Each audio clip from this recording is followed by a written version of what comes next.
Na aula de hoje, no bloco de hoje, nós vamos tratar do primeiro tipo penal que nós temos no Código Penal, né? Que vai começar, porque a gente tem que saber muito bem que o Código Penal ele é dividido em duas partes. Nós temos a parte geral e a parte especial. Quando eu trato da parte geral, eu vou lá naquele início, né, do artigo 1º, que a gente vai estudar os princípios, e eu falo para você sempre que o estudo dos princípios no direito penal é bastante importante. Por quê? Porque o direito penal, apesar de ser o poder de punir do Estado, ele ao mesmo tempo é o quê? É a garantia que o indivíduo tem quando o Estado exerce esse poder. Por exemplo, né, a gente tem vários princípios que nós estudamos por aí, o princípio da legalidade, o princípio da pessoalidade, da anterioridade, todos os princípios que vão garantir os mínimos direitos que o indivíduo vai ter perante o Estado. A gente estuda tudo isso aí, direito penal no tempo, direito penal no espaço. Bom, só que quando a gente chega a partir do artigo 121, a gente ultrapassa a parte, né, de exposições gerais para você entender o direito penal e a gente começa a trabalhar os tipos penais, ok? E eu queria tratar o seguinte, né? Eu sei que eu tenho alunos de todos os níveis. Eu sei que tem aquele aluno que começou a estudar agora, eu sei que tem um aluno intermediário e eu sei que tem aquele aluno que já está voando, sabe muito mais que eu, inclusive. Mas eu preciso começar aqui, começando do zero mesmo. E os primeiros conceitos que eu vou trazer são bastante importantes e eu gostaria que vocês também revisassem comigo esses conceitos, tá bom? Por quê?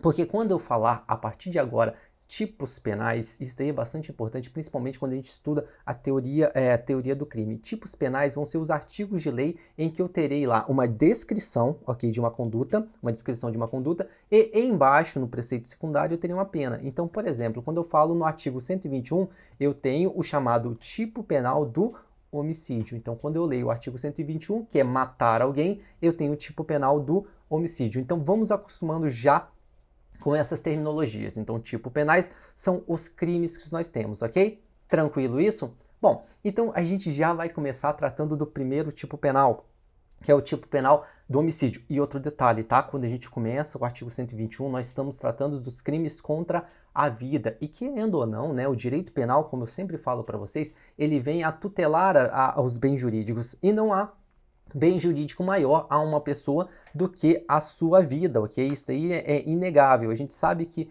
neste caso aí, a vida é o bem jurídico mais importante que a pessoa pode ter. E vamos dar uma olhada, então, no que diz o artigo 121 caput. Vamos lá dar uma olhadinha, então, no que a gente tem aqui. Olha lá. Matar alguém, artigo 121, pena de reclusão de 6 a 20 anos. Vamos dar uma olhadinha aqui comigo? Vocês percebem bem que o tipo penal do artigo 121 é o crime mais simples que tem. Eu tenho um verbo e um objeto, que é o quê? Matar alguém, ok? E eu falei ali no enunciado, vou até botar aqui de novo para você, você consegue perceber que aqui em cima eu coloco para você o quê? Que o homicídio, ele é um homicídio simples. Por que eu falo do homicídio simples? Vamos aqui comigo. Por quê? Porque todos os tipos penais, aliás, nem todos, e isso é o que eu quero já trabalhar com você já nesse primeiro artigo, porque a gente vai estudar todo o Código Penal parte especial, eu tenho três, né, via de regra, três formas diferentes de crime. O que está no caput, por exemplo, quando eu tenho a leitura do artigo, né, eu pego o caput do artigo, nós temos sempre ali a chamada modalidade simples, tranquilo? A modalidade simples. Então, eu tenho o caput. Deixa eu botar aqui para você poder acompanhar melhor, né? Vamos voltar aqui para o slide. Vamos lá. Matar alguém. Agora, eu tenho que lembrar o seguinte, quando eu pego, né, às vezes eu pego o artigo de lei, ele vai ter lá um intervalo de pena. Quando eu pego matar alguém, a pena de reclusão de 6 a 20 anos. Existem crimes, né, que eu vou ter o que eu chamo de modalidade privilegiada e modalidade qualificada. Isso eu quero que vocês enxerguem muito bem. Por quê? Porque a modalidade simples é aquela que está no caput, não é? Muitas das vezes, o tipo penal prevê uma modalidade mais simples, aquela que eu tenho ali uma pena um pouco menor. Quando eu falo que a pena do crime é menor do que aquela que está no caput, eu vou dizer para você que eu tenho uma modalidade chamada privilegiada. Então vamos lá de novo. Se eu tenho no caput a modalidade simples e eu percebo que no próprio artigo eu tenho uma modalidade com pena menor, eu vou falar que esse crime é privilegiado. Então privilégio é sempre algo que é bom para o acusado, que é bom para o réu. Por outro lado, se eu verificar no artigo de lei que existe lá uma pena maior do que aquela que está prevista no caput. Por exemplo, se eu tenho ali no crime de homicídio pena de reclusão de 6 a 20 e eu percebo que na descrição do artigo eu tenho uma pena às vezes de 12 a 30 e a gente vai ver que isso daí existe, eu vou ter ali uma modalidade chamada de qualificada. Então, de novo, a modalidade simples é um intervalo intermediário, né? Estou bem no meio de pena. Quando eu falo que o crime é na modalidade privilegiada, eu tenho um intervalo de pena menor. E quando eu falo que a modalidade é qualificada, eu tenho um intervalo de pena maior. Daqui a pouquinho eu vou explicar para você o que é majorado, mas por enquanto eu quero que você enxergue essas 3 modalidades que eu tenho. Então toda vez que eu estiver lendo com você o caput, você pode saber que é a modalidade simples. E quando eu leio o artigo 121 caput, eu tenho o homicídio simples, que é matar alguém. Qual é a grande observação que eu trago do homicídio simples? Vocês viram que não tem detalhe nenhum, é bem tranquilo, né? É só um verbo e o objeto. É lembrar o seguinte, nós conhecemos os chamados crimes hediondos, né? A lei dos crimes hediondos, a lei 8.072, ela traz um rol de crimes que o legislador, né, o Estado, a sociedade entende que são crimes muito graves, aqueles crimes assim que você olha e fala, cara, que merda, como é que alguém comete esse crime? Vamos então punir mais gravemente as pessoas que praticam esse crime, ok? E por que eu tô falando isso? Porque o que cai do homicídio simples e que você precisa saber é que existe uma modalidade de homicídio simples, né? Uma forma de praticar um homicídio simples que eu considero crime hediondo, ok? E qual é essa modalidade de homicídio simples? Qual é essa hipótese de homicídio simples que eu considerarei hedionda? Porque isso é muito importante, que daqui a pouco nós vamos estudar o homicídio qualificado e eu vou fazer uma observação que você vai ter que saber para a prova, ok? Mas então, ainda no homicídio simples, eu quero que você saiba que se um homicídio for praticado em atividade típica de grupo de extermínio, aí sim esse crime será considerado hediondo. Eu não sei se você entende muito bem o que é isso. Quando eu era novo, né, acho que foi na década de 90, haviam pessoas, muito no Rio de Janeiro e São Paulo, né, comerciantes de determinadas regiões em que eles queriam se livrar de moradores de rua, menores infratores que ficavam na região deles. Então eles contratavam pessoas para poder fazer uma limpa, matar esses moradores de rua. E a gente tem um caso muito conhecido que foi a chacina da Candelária lá no Rio de Janeiro, né? Então, como isso naquela época era muito comum e o Brasil, né, a gente fala, eu sempre falo isso aí, é um país que é muito reativo em relação ao direito penal, eles resolveram naquela época tipificar com maior gravidade um homicídio simples praticado em atividade típica de grupo de extermínio. Então, isso eu gostaria que você prestasse bastante atenção, tá? Então, agora que a gente já viu o caput, vamos dar uma olhadinha no que diz o parágrafo 1º do artigo 121, ok? Então, vamos lá para o slide. O que tem aqui no slide? A gente tem o seguinte, homicídio privilegiado.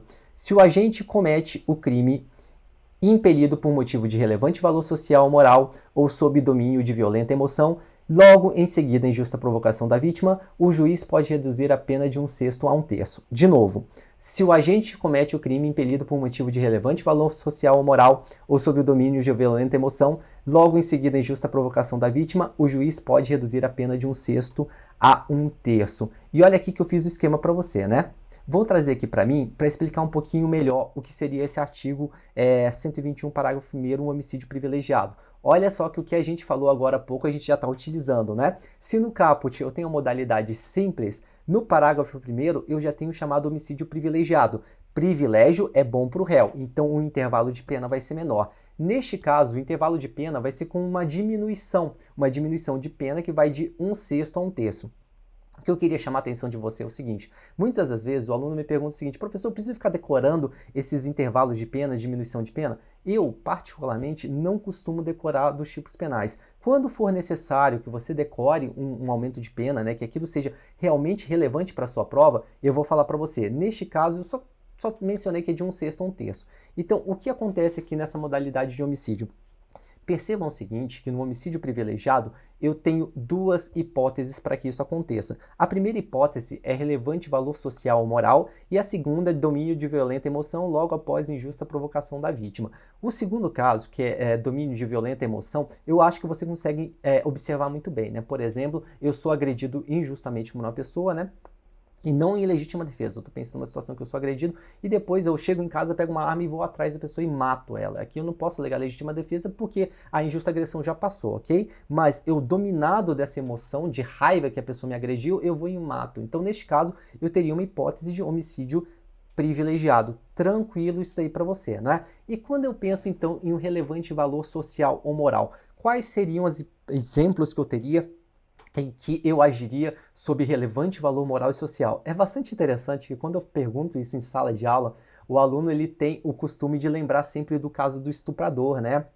O cara estupra alguém da sua família e você vai lá e mata a pessoa. Ok, isso é um bom exemplo. Só que tem um exemplo melhor de prova que eu queria trazer para você e que eu não gostaria que você esquecesse. E qual é ela? É a eutanásia, né? A gente sabe que no Brasil não se admite eutanásia. Professor, o que é eutanásia? Eutanásia é o seguinte, você tem uma pessoa querida, né, que ela está, por exemplo, com uma doença terminal ou ela sofreu um acidente, está em estado vegetativo. Você percebe que aquela pessoa está definhando, está sofrendo e ela mesma, muitas das vezes, ela quer encerrar aquele sofrimento. Então você vai e desliga, por exemplo, os aparelhos médicos que mantêm ela viva, ou se não, aplica algum tipo de medicamento que vá levá-la à morte, né? E daí você mitiga o sofrimento dela, né? Você encerra o sofrimento por aí. Tem países que adotam e permitem a eutanásia. O Brasil não, ok? Então, para todos os efeitos, a eutanásia é considerado um crime de homicídio. Mas no caso, você não quis matar a pessoa simplesmente por matar. Você quis, nesse caso, encurtar o sofrimento dela. Então, por isso que nós dizemos que o homicídio privilegiado por relevante social, por relevante valor moral, seria o caso da eutanásia. Percebam o seguinte, eu dei dois casos, né, duas hipóteses em que o artigo 121, parágrafo 1º, traz aí um homicídio privilegiado. Uma coisa que eu quero que você consiga enxergar neste momento, e não perca mais, é que tanto o domínio de violenta emoção quanto o relevante valor social ou moral, eles são o quê? Privilégios relacionados ao motivo. Dá uma olhada de novo aí para mim, comigo, no nosso esquema. Então, o homicídio privilegiado são hipóteses de motivo, ou seja, o que leva o agente a praticar determinado crime. De novo, eu quero que vocês enxerguem que o privilégio, as duas hipóteses, estão relacionadas ao motivo que levou o agente a praticar esse crime, ok? Então, eu digo para vocês que o privilégio, olha, presta atenção no que eu vou falar agora e eu quero que você anote, ok? Tá no seu material bonitinho, mas para você fixar bem, que o homicídio privilegiado, as duas hipóteses estão relacionadas ao motivo que levou a gente a praticar o crime, ou seja, são circunstâncias subjetivas relacionadas ao motivo, ok? Então, circunstâncias subjetivas, tá?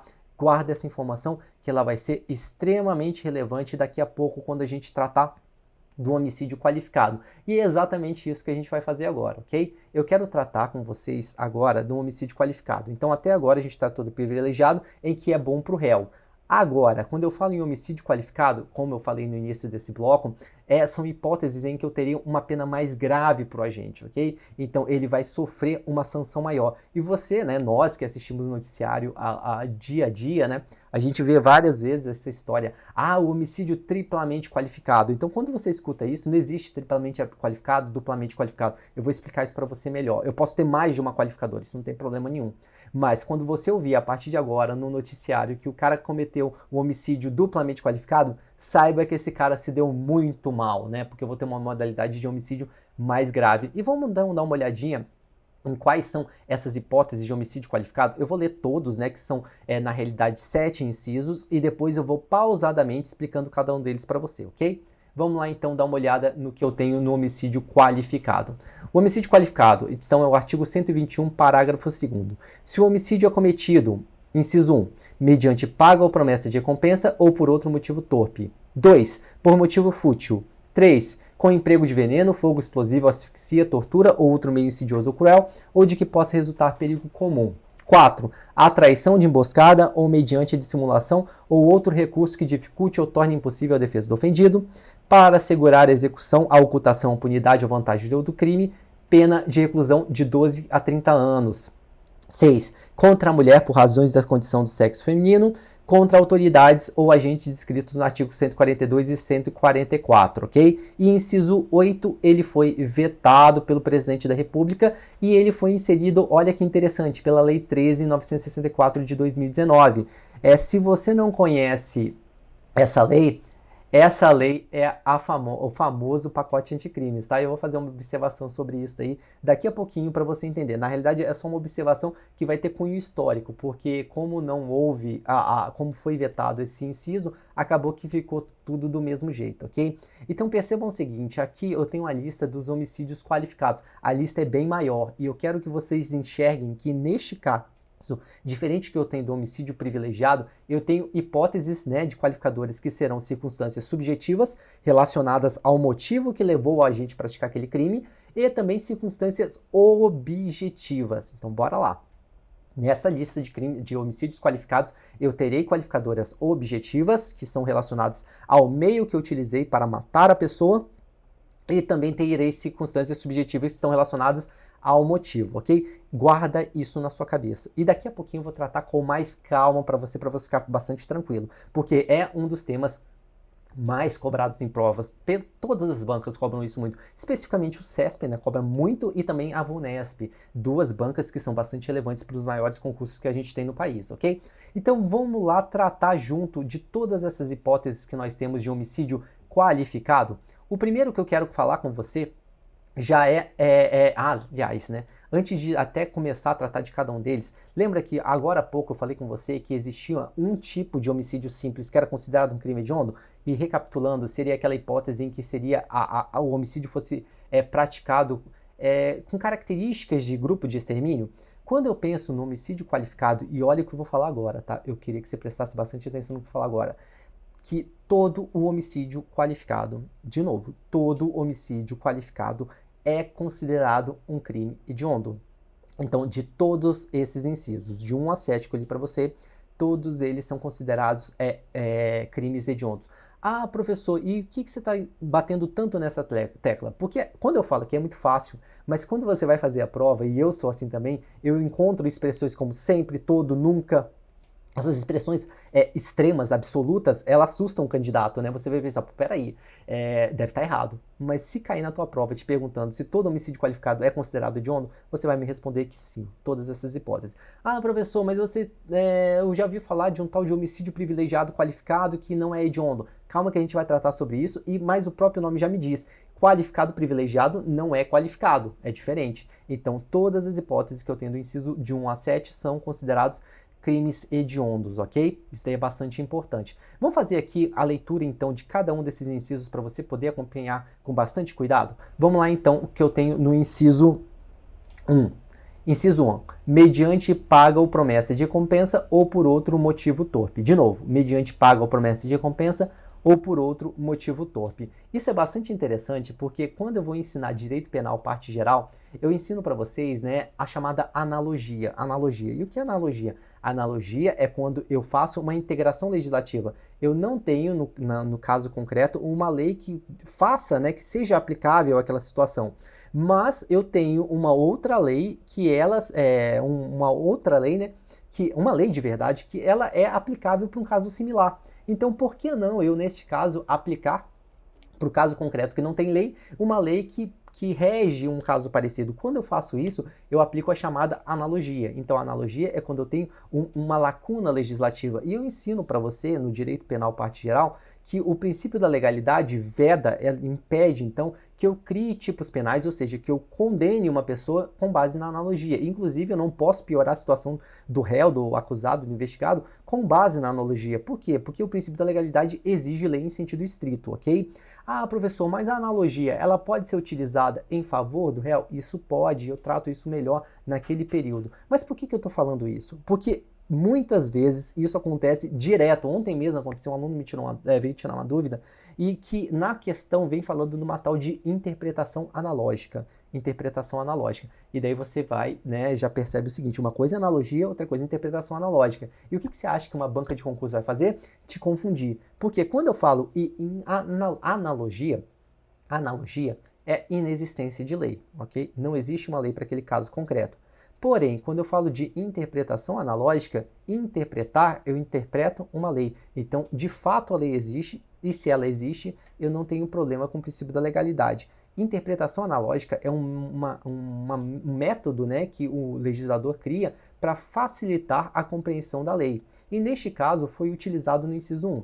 E o que quer dizer então a interpretação analógica? A interpretação analógica ela é utilizada da seguinte forma: o legislador vai te dar um caso concreto, ok? Vai falar um exemplo e vai falar o seguinte: olha, a lei se aplica para outros casos semelhantes a esse exemplo. E o que eu tenho no inciso 1 então do artigo 121, parágrafo 2º do inciso 1? Mediante paga ou promessa de recompensa ou por outro motivo torpe. Olha que interessante que o legislador fez. Ele falou o seguinte: olha, se alguém mata a pessoa mediante remuneração, né, o homicídio mercenário que nós chamamos, isso daí é um motivo torpe, ok? E o que é um motivo torpe? Então, é esse exemplo e qualquer coisa que seja similar. Então, nesse inciso 1, ele se utilizou dessa tal de interpretação analógica. Ele me deu um exemplo do que seria torpe e falou tudo que for dessa mesma linha, dessa mesma família, é considerado também torpe. Então é para facilitar o entendimento. Tá, professor, eu não entendo o que é um motivo torpe. Aliás, eu não sei diferenciar motivo torpe de motivo fútil. São duas coisas muito diferentes que eu gostaria de explicar para você não precisar decorar e conseguir entender bem. O motivo torpe é aquele motivo que quando você olha, né, você fala, cara, que merda, como é que alguém mata alguém por isso?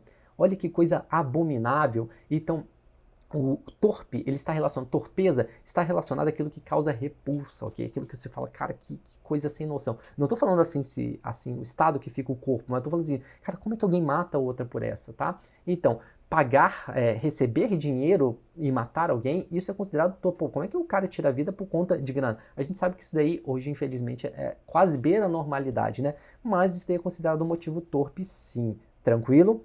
Isso daí é bastante importante. Tá. Para você, meu aluno, que gosta de um aprofundamento da matéria, eu quero falar de uma coisa, né, que eu já vi em alguns livros uma posição, já vi em outros livros outra posição, e quando eu fui estudar isso também para concurso, ninguém conseguia definir direito a posição dominante, até porque essa posição não existe, tá? Então presta atenção no que eu vou falar agora, para você não ter problemas em questões. Por quê? Eu só vejo isso em livros, eu nunca vi isso realmente em uma questão de prova. E se for uma prova do CESP, eu deixaria esse tema em branco. Por quê? Quando eu penso nesse tal de homicídio mercenário, né? O que seria um homicídio mercenário? Só exemplificando melhor para você.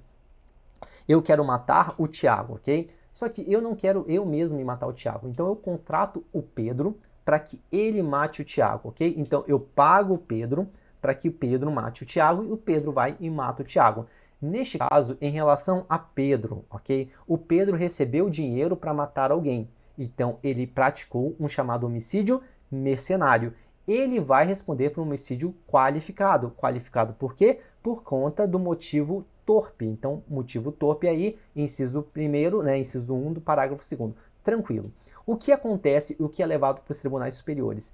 Eu que paguei, devo responder por homicídio qualificado ou por um motivo simples? De novo, eu não sou um matador, eu sou quem contrata o matador.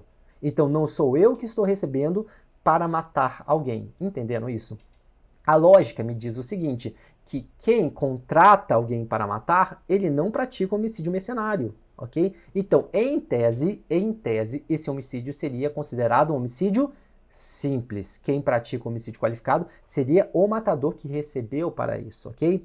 Porém, tribunais superiores, em algumas decisões, entendem que essa qualificadora também se estende a quem paga, não só para quem recebe, ok? E isso, para mim, a lógica está errado e para boa parte também da doutrina e jurisprudência. Então, quando te perguntarem o seguinte, a qualificadora do inciso 1, ela se estende também ao mandante do crime? Eu vou te dizer o seguinte, esse tema é bastante polêmico e eu deixaria em branco, ok? Porque pela lógica seria o quê? Na minha opinião, só quem recebe. Mas tem decisões dizendo que essa qualificadora se estende aos dois. Toma bastante cuidado com isso, ok? Porque pode ser, né? E muitas das vezes o que acontece é que quem manda matar, ele responde também por uma qualificadora, mas não exatamente porque ele recebeu, porque não recebeu dinheiro. É, por exemplo, o seguinte, o Tiago fosse meu pai, ok? E eu quero receber uma herança. Percebam o seguinte, eu quero matar meu pai para receber herança. Isso daí não é nojento, isso daí não é asqueroso, isso não é um motivo torpe. Então, o motivo torpe meu é eu querer receber uma herança, mas eu pago alguém para matar. Então, quem mata também responde por uma qualificadora de motivo torpe, mas porque ele recebeu para matar, não porque quer uma herança. Entenderam a diferença disso? Por isso que muitas vezes se confundem. Mas como não há uma definição, né, da jurisprudência, eu coloco isso como um tema polêmico para você saber as duas posições. Isso eu considero bastante relevante para você na hora da prova, tá? Bom, vamos agora dar uma olhadinha no que eu tenho no inciso 2. O inciso 2, ele tem a seguinte redação: por motivo fútil. Então, ele é bem curtinho. E o que é um motivo fútil? Um motivo fútil, diferente do motivo torpe, que é asqueroso, motivo fútil é um motivo besta. Que você olha pra cima e fala, cara, como é que alguém mata por isso? Nossa, mas que besteira. Olha como a vida humana não vale nada. Isso aí, infelizmente, a gente vê no dia a dia, né? Por exemplo, uma briga de trânsito besta que o cara vai e mata o outro. Isso é um motivo fútil. Ah, só uma coisa que eu já quero começar, que eu queria que você começasse a enxergar, né? Nós temos aí, nessa situação, duas qualificadoras que a gente trabalhou, uma relacionada ao motivo torpe e outra ao motivo fútil. Percebam que as duas primeiras, elas são circunstâncias qualificadoras subjetivas relacionadas ao motivo, tá? Então vamos lá, o que seria também um motivo fútil? Então você já consegue diferenciar. Uma coisa é o motivo torpe, que é asqueroso, e outra que seria o motivo fútil, que é o motivo besta. Uma das perguntas que mais caem em prova de concurso, né, quando o cara quer apertar você, é quando ele pergunta o seguinte: olha, um homicídio sem motivo, né? Que a pessoa vai simplesmente matar aleatoriamente outra, a gente vê isso acontecendo, é considerado motivo fútil? E daí eu vou te falar o seguinte: não é motivo fútil. Presta bastante atenção. Para ser motivo fútil, eu tenho que ter um motivo besta, ok? Mas algo que é sem motivo não é considerado motivo fútil. Então, uma dica para vocês, né? Brincando, mas é até relativamente sério. Se um dia você praticar um homicídio e você souber que o motivo é fútil, você fica quieto. Se perguntarem, você vai falar o seguinte: não sei, sei lá, baixou um santo aqui em mim, desceu um espírito e eu quis matar uma pessoa. Aí você vai falar que não tinha motivo nenhum, ok? Porque o cara não pode considerar isso como sendo um motivo fútil. É óbvio que as circunstâncias vão demonstrar que o que você acabou de falar é uma forma de você querer fugir, né? Mas então eu quero que vocês saibam isso, que a ausência de motivo não se confunde com motivo fútil. Outra aí, no material de vocês eu trouxe vários exemplos para você enxergar bem em relação ao racha, então você vai poder acompanhar muito bem aí, e eu não vou ficar gastando muito tempo em exemplos, mas um exemplo que eu vejo caindo muito em prova também é briga, né? Por exemplo, briga de bar. E a gente vê que, infelizmente, na Polícia Civil, né, conversando com os colegas, o que mais gera, né, aconteceu um caso que eu tive que ir eu tive que ir na delegacia, né, da Polícia Civil, e eles estavam falando que no período de quarentena, porque os bares estão fechados, diminuiu muito a quantidade de homicídios. Porque o cara começa com uma discussão besta lá no bar e o negócio evolui e um mata o outro. Briga de bar é considerado, aí uma discussão de bar é considerado motivo fútil? Não, depende. Porque uma discussão que pode ter nascido tola, besta, né, por um motivo simples, ela pode evoluir. Por exemplo, o cara xinga o outro e daí cai na porrada e de repente nessa briga acontece um homicídio. Então neste caso, né, eu quero que vocês enxerguem isso, tá? Sempre prestem bastante atenção. Ausência de motivo ou uma discussão que no início era boba, mas que evoluiu ao ponto de ter uma situação de homicídio, não é considerado motivo fútil. Isso é bastante importante e eu gostaria que você tomasse cuidado. O que eu vi em prova, né, briga de futebol, discussão de futebol, que começou entre as duas pessoas, e daí começou para ofensa física, depois ofensa corporal, e um matou o outro. Neste caso, aí já, né, teve uma evolução, e que daí foi considerado um homicídio simples, tá? Toma bastante cuidado em relação a isso. Bom, já que a gente tratou dos dois primeiros, vamos seguindo um pouco mais, e vamos falar do inciso 3. O inciso 3 diz o seguinte: com o emprego de veneno, vou trazer aqui para você no slide, né, para ficar mais fácil. Com o emprego de veneno, fogo, explosivo, asfixia, tortura ou outro meio insidioso ou cruel ou de que possa resultar perigo comum. Então, de novo, com o emprego de veneno, fogo, explosivo, asfixia, tortura ou outro meio insidioso ou cruel ou de que possa resultar perigo comum. Isso aqui é bastante interessante, que quando você vê, eu via aqueles seriados americanos, né, quando eu era mais novo, e eu ficava assustado, né, que é aquelas mulheres assassinas, e normalmente elas queriam matar o marido e tal, e mulher é engraçada, ela não vai chegar fazendo aquele homicídio que suja a casa inteira, né, que sangue pra todo lado. Pelo menos nesses seriados que eu via, elas utilizavam veneno, é uma forma meio que limpa de matar, digamos assim. Só que o veneno tem um problema quando você utiliza o veneno, porque o veneno, uma pessoa que está sendo morta por veneno, normalmente ela não sabe que está sendo morta por isso, né? Então ela vai lá se alimentando todos os dias, vai ficando fraca e morre. Isso daí a gente fala que quando a pessoa não sabe que está morrendo, é um meio insidioso, né? Que é sorrateiro, a pessoa não está percebendo isso. E o que seria, por exemplo, então, Por isso que aí eu tenho aí insidioso. E, por exemplo, em relação ao fogo. Pô, fogo é meio cruel, né? Você pensa aí, eu tava falando do estupro, você vai e quer matar o estuprador da sua filha ou da sua esposa, você vai tacar fogo nele. Então, você quer que ele sofra, né? Afogamento, asfixia também é uma forma dolorosa de morrer com tortura. Então, são meios cruéis. Então, a gente tem a aplicação da interpretação analógica. E, por fim, a gente tem aquele que é o explosivo. Por que o explosivo é considerado também qualificadora? Porque ele expõe em risco várias outras pessoas, né? Eu tô aqui, eu tô num local que eu quero matar um desafeto e eu jogo uma granada lá e ele tá no meio de um monte de gente, numa feira, por exemplo. Eu não vou matar só ele, eu vou atingir várias outras pessoas. Então isso é considerado uma qualificadora também. Então percebam, ó, eu vou tratar isso melhor num outro tema, mas eu quero que você já enxergue comigo. O inciso 1, eu tenho uma qualificadora subjetiva que é relacionada ao motivo torpe. Inciso 2, eu tenho uma qualificadora relacionada ao motivo fútil. Agora, no inciso 3, nós já temos uma qualificadora objetiva, que está relacionada ao meio em que eu fiz, né? Modo de execução. Eu matei a pessoa queimada, eu matei a pessoa asfixiada. Então, uma qualificadora objetiva, eu queria que você guardasse isso com bastante carinho, ok? Vamos dar uma olhada agora, então, no inciso 4. O que diz o inciso 4? O inciso 4, ele tem a seguinte redação. Ele diz o seguinte: a traição de emboscada ou mediante dissimulação ou outro recurso que dificulte ou torne impossível a defesa do ofendido. Então, de novo, a traição de emboscada ou mediante dissimulação ou outro recurso que dificulte ou torne impossível a defesa do ofendido. Isso aqui é bastante interessante e eu gostaria que você conseguisse enxergar bem o que eu vou falar agora, ok?